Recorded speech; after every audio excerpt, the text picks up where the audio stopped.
we have the joy of sharing with you. It's June 7th, 2025.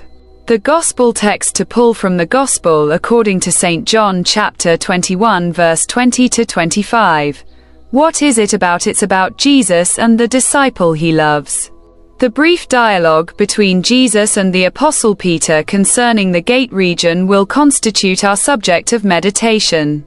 Let us remember that John is the writer of this Gospel and the disciple that Jesus loved. What we can read in John chapter 13, John the Baptist and St. John, of course, chapter 13 verse 23 to 25.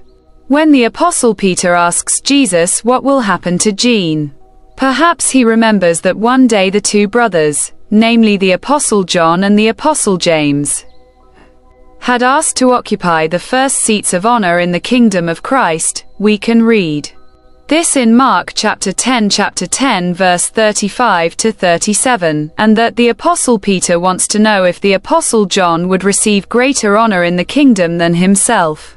And would he suffer martyrdom? Jesus' response is clear. What does it do to you? You follow me. This is, in short, the message that the Lord had taught through the parable of the worker of the first hour compared to that of the 11th hour, the first worker distracted by the reward of the worker of the 11th hour. He had this tendency to look and compare himself to others. We can read this in Matthew chapter 20 verse 1 to 16. Then he got the idea that the master is unfair because he does not treat the workers according to the time spent carrying out the task. In the present Gospel text according to St. John, by reproaching the Apostle Peter, the Lord Jesus condemns his curiosity which borders on jealousy. He makes him understand that he must instead worry about the essential, that is to say, following him, and the rest is God's business. Indeed, times of Christians stumble in their service because of obsessions with the actions or conduct of others. The Christian must walk so that nothing on the path you the destiny of our Christian come and distract him. Also, the response of Jesus to the Apostle Peter seems ambiguous to the understanding of the other disciples, who understood by this that I would not die and remain until his return.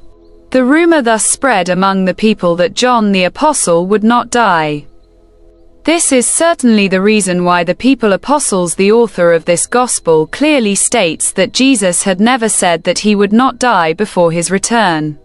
Here we have a window into the ease with which there are often in our churches and our prayer communities misunderstandings about certain decisions or about certain conclusions of projects to be taken.